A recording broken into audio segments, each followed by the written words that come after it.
Dan menyentuh tentang kesihatan mental ni, kita tidak boleh lari daripada stres kerana stres adalah sebahagian daripada hidup.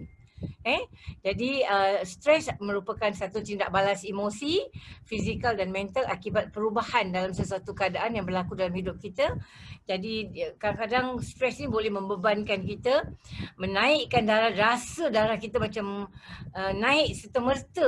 Kadang-kadang bila kita bawa kereta, traffic jam, kadang orang bully kita kat tengah jalan dan sebagainya. Dan kadang-kadang bila kita menghadapi conflictual situation, jadi ini semua merupakan perkara-perkara yang boleh membawa kepada keadaan stres. Tapi kalau kita stres 5 minit, 10 minit, 1 jam, 2 jam, 1 hari, 2 hari, itu kita belum lagi menghadapi masalah kesihatan mental atau penyakit mental. Biasanya kita memerlukan jangka masa yang agak panjang, paling sedikit 6 bulan. Kalau kita menghadapi suasana seperti itu selama 6 bulan berterusan, barulah kita boleh katakan kita mempunyai masalah penyakit mental atau kan kesihatan mental kita terjejas. Kalau tidak, kita jangan sewenang-wenangnya kata saya ni depressed, saya ni ada mental issue. Kadang-kadang kita sengaja labelkan diri sendiri kan. Jadi kita tak perlu labelkan diri kita. Kita mesti tahu di mana keadaan kita kita menghadapi kesihatan mental.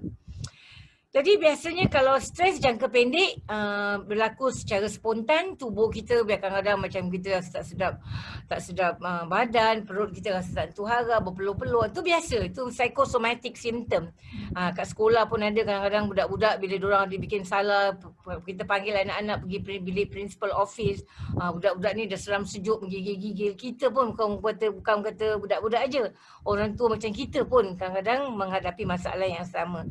Jadi ini bukan ini satu fenomena yang berlaku pada semua. Cuma bila kadang-kadang stres ni berterusan yang saya tadi bincangkan tapi tidak diatasi, dia boleh membawa kepada keadaan burnout, physical burnout atau mental burnout. Bila kita burnout tu macam kita buntu tu, itulah yang boleh berpanjangan, itu yang membawa kepada keadaan yang berbahaya. Jadi stres ada dua bahagian, satu stres secara positif, satu stres secara negatif. Ini saya ambil daripada Child Guidance Clinic yang telah dikongsi oleh Dr. Daniel Fong. Saya menghadiri program ni 2 hari yang lalu, jadi saya dapat bahan ini saya kongsi dengan hadirin sekalian. Jadi kita dapati bahawa stres positif bagus. Dan stres ni kita kalau tak ada stres pun kita nanti malas. Kita tak kuasa nak buat apa-apa. Jadi kita perlukan stres. Stres ni dapat menginjak sedikit, dapat menyuntik semangat kita. Tapi kalau too much stress, itu yang boleh membebankan kita dan boleh membawa keadaan yang buruk. Jadi kita tengok bell curve ni bentuk macam lonceng. Jadi kalau tak ada stres, budak-budak pun kalau macam anak kita misalnya anak gifted, tapi dia ajar kat sekolah lembab sangat, cikgu ajar, budak dah boleh baca, dah boleh bikin close passage, tapi kat sekolah dia ajar masih ajar A, B, C, A bunyinya A, B bunyinya ba, lama-lama budak tu boring. Jadi kita dapati bahawa tak sesuai, kita tak dapat match kan, tak dapat sesuaikan kepintaran anak itu, kecerdasan anak itu dengan kebolehan dia belajar dengan cara kita mengajar. Jadi itu yang membuatkan budak rasa boring atau kita orang tua pun boleh menghadapi masalah yang sama. Dan bila sesuatu tu melebihi daripada kemampuan dia, itu boleh membuatkan anak tu anxious dan akhirnya breakdown. Jadi too little stress pun tak elok. Kita nak mencapai optimum stress dan kalau boleh jangan too much stress kerana bila too much stress kita akan menghadapi burnout dan bila burnout tak dikendalikan kita akan menghadapi masalah depression. Jadi adakah kita menghadapi masalah burnout? Kita tengok keadaan di sini. Mancis-mancis ni, Masya Allah saya cuma ada masa yang sedikit saja. Jadi kita ambil istilah di sini. Kalau kita tengok keadaan, tiada kebimbangan masalah kecelaruan peringkat bawah, kebimbangan dan keraguan gangguan mental biasanya di tengah dan akhir sekali di peringkat ujung tu bila kita menghadapi penyakit mental. Jadi penyakit mental ni lebih kecil. Kenapa orang abaikan emosi dalam masyarakat kita? Artinya orang-orang Asia macam orang Melayu kita semua, kita selalu jangan macam kita selalu bilang jangan ikutkan perasaan lah. Kadang-kadang memalukan kalau kita emosi terlampau emosional pun kita tak. Jadi kadang-kadang kita ada masalah, kita tak bilang orang. Dan ini pada kadang-kadang juga masalah kita tak nak mendedahkan kelemahan kita sendiri.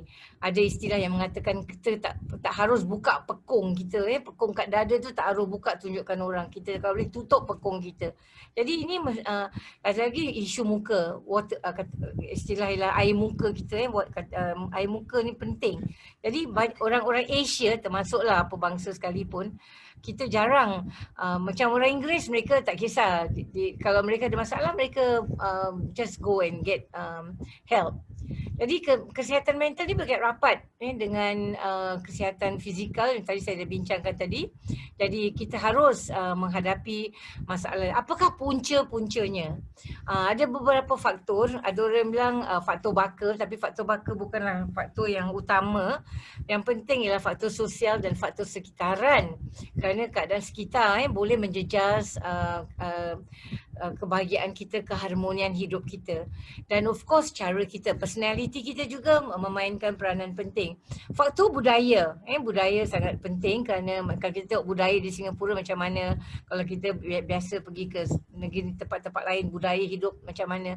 Kalau kita tengok budaya di negeri Tibet misalnya, macam mana budaya di Singapura, budaya di New York, kita tengok keadaan berbeza. Dan juga bergantung pada daya tahan kita. Ada orang resilient dan ada orang tidak. Jadi ini saya cuma sebut saja tentang hubung kait saka, baka dan penyakit mental. InsyaAllah mudah-mudahan Ustaz Fauzi akan menerangkan dengan lebih lanjut. Masyarakat kita begitu begitu apa kata orang, mereka lebih pada kalau ada sikit-sikit aja ni buatan orang, ini ada saka dan sebagainya. Jadi ini akan dikupas dengan panjang lebar. Jadi apakah tanda-tanda orang yang ada kesihatan mental ni? Biasanya tanda-tandanya kita nampak lekas meradang, berang, kejap-kejap, sikit tercucuk aja dah mula meradang. Keresahan, kerisauan yang berlebihan, excessive anxiety, letih, lesu, tak bermaya, tidur pun susah, makan pun susah dan sebagainya. Dan ini merupakan tanda-tanda fizikal, tanda-tanda mental, tanda-tanda visual. Okey. Jadi kadang-kadang kita dapati bahawa masalah-masalah seperti ini juga berlaku pada ibu-ibu yang baru melahirkan anak. Kadang-kadang kita dapati ada istilah meroyan.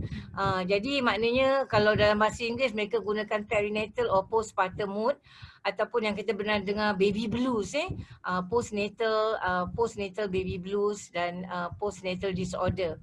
Jadi beberapa jenis penyakit yang kita biasa dengar, ada dua jenis penyakit mental, satu kita namakan neurosis, satu kita panggil psikosis.